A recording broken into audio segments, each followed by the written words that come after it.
A história do Quinzote começou pelo pai dele, Marcelino. Começaram a perseguir ele, né? Para matar. Tempo da revolta, né?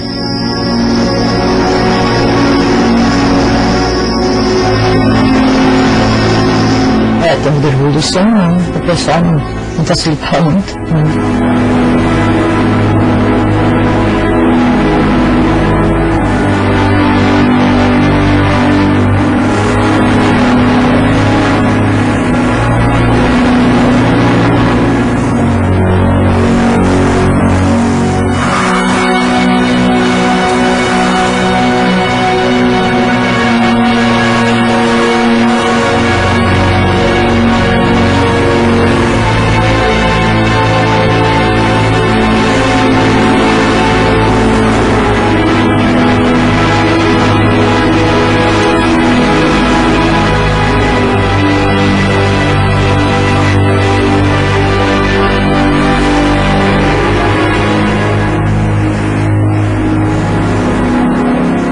Quinzote era um apelido de família e que normalmente era dado às pessoas que se chamavam Joaquim.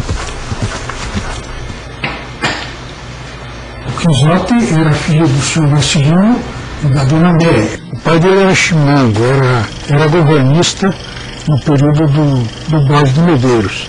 Em 1923, o Rio Grande do Sul deflagrou uma revolução entre maragatos e chimangos.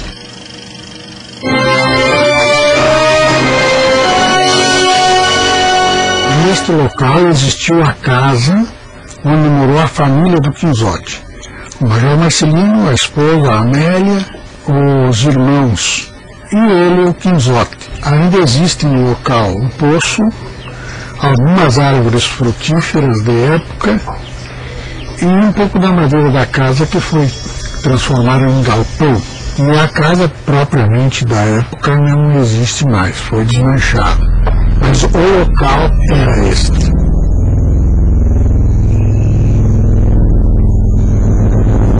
Na tarde, estava só ele e a mãe em casa. A mãe já estava fechando a casa, trancando portas e janelas. Todo mundo tinha que se prevenir de ataques de grupos que passavam. Ele escapou uma potranca que era dele. E ele correu para pegar a potranca. E a mãe pedia que não fosse. Era um período em que os piquetes estavam circulando por aí. Na região aqui era bem característico o grupo do Cardoso, que era um grupo maragato de bastante expressão. Diz que o Cardoso fazia muita judiaria, nossa.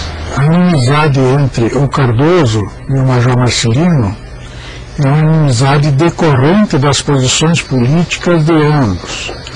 E isso já vinha desde 1893, quando o Major Marcelino teve atuação destacada.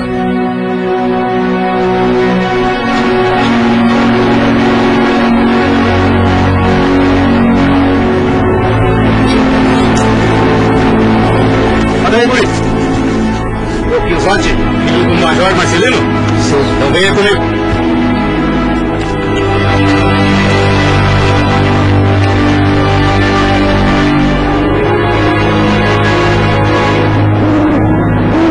Ele saiu atrás desse animal que disse que tinha escapado, né? E daí ele só colocou focinheiro naquele cavalo e montou. E naquilo prenderam ele. Encontrou-se com o grupo do Cardoso, que voltava do Campo Novo, à procura de um adversário para executar em vingança de um companheiro que foi matado em Campo Novo. Pegou o menino, levou na direção do barracão de Restinga e lá começou a interrogá-lo.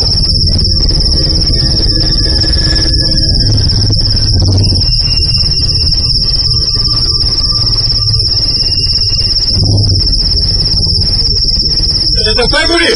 Fala logo! Eu não sei! Fala logo! Eu não sei!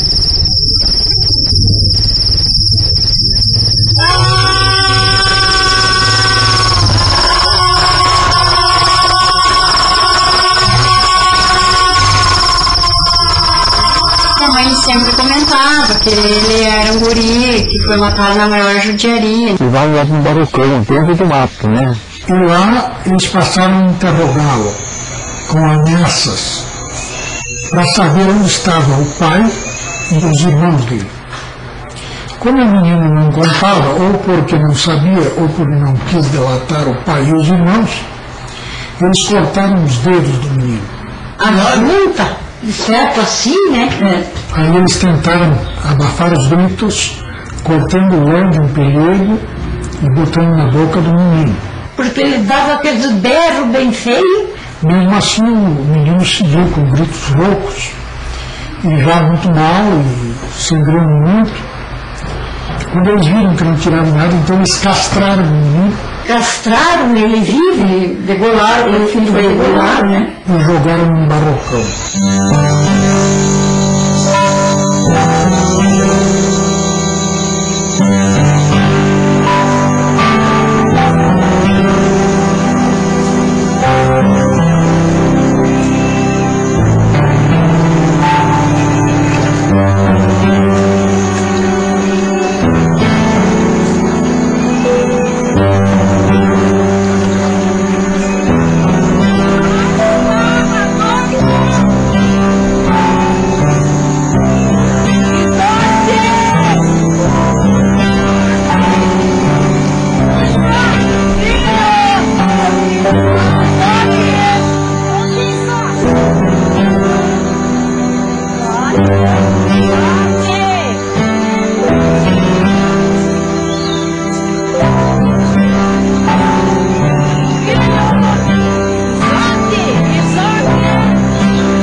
No seguinte, a mãe, não encontrando o filho em casa, saiu à procura. A mãe dele foi direto lá na casa, passou na casa da minha avó, e a minha avó tinha visto, né, aquele movimento daquelas pessoas que passaram de a cavalo, aquela turma de a cavalo que foi para aquele rumo. E saíram campear. Daí eles foram mais ou menos para aquele lado, né? Acho que ela trepou para olhar para ver se enxergava onde estava aqui.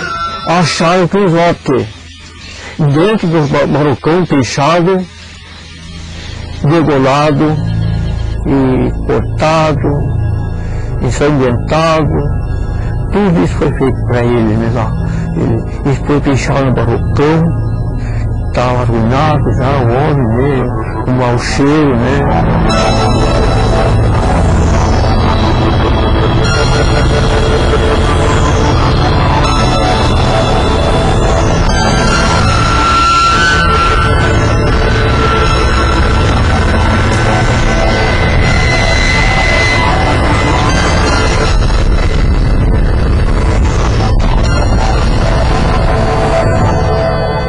Quixote foi sepultado neste cemitério da Casa Branca, numa sepultura no chão, tendo como sinalização apenas uma cruz de madeira, que se deteriorou com o tempo, por isso não se consegue mais situar o local desta sepultura. Ele não teve túmulo, não houve velório. Segundo a memória popular, ele não foi levado para casa para atos funerais. Como ele foi matado ao anoitecer e achado no outro dia perto do meio-dia, ele veio direto para cá e providenciaram o sepultamento aqui mesmo.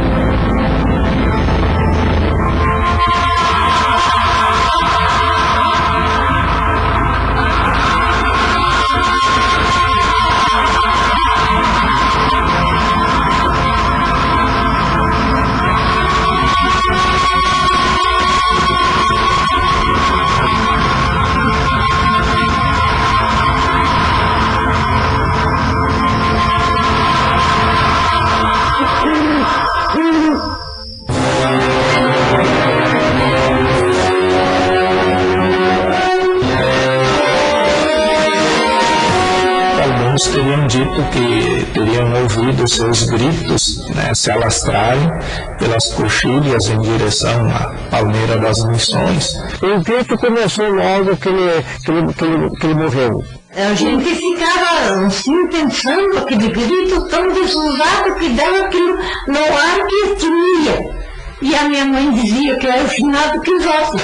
Não aparecia a pessoa, aparecia só o grito. Um grito em cima do outro. Eu gritava. Quando os trem trabalhavam na cereal ali, eu gritava, até o trator travava.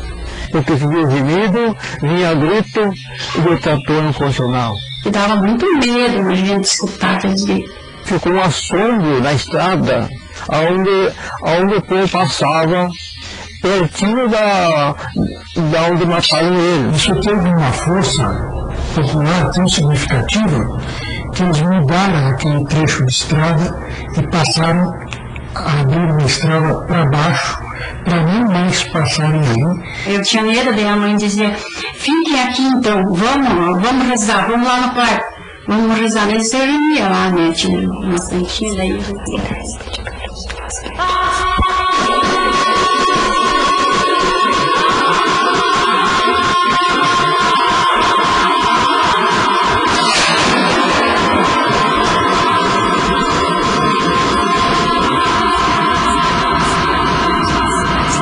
Como o fato causou muita consternação na população na época, eles costumavam vir e acender velas, trazer alguma flor, para fazer pedidos, por exemplo, quando estava fazendo seca, para que chovesse. Quando fazia muita seca, muito sol, nós vimos que essa menina dela na aula, no túmulo, que a pessoa que morreu muito sofrida, né?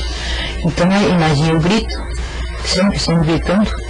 Aí nós começávamos a botar um tema de seca. Daí logo chovia, nós tínhamos aquela impressão. Isso poderíamos colocar um certo mito que é criado em cima da pessoa por ela ter pago com sua vida e ter sido uma pessoa boa nos poucos anos em que viveu. Verdade, né? Se fosse você que atendesse. Fenômeno da religiosidade popular. Mas faz muito tempo que eu parei de gritar.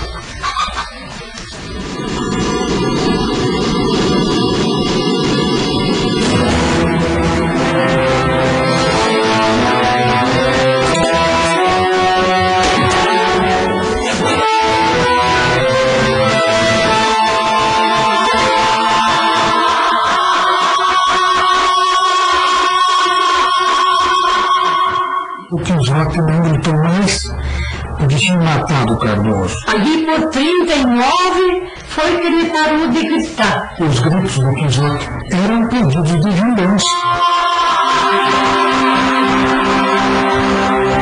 Foi feito um pequeno monumento de tijolo e colocando uma placa. Mas a placa já foi furtada, está só um monumento.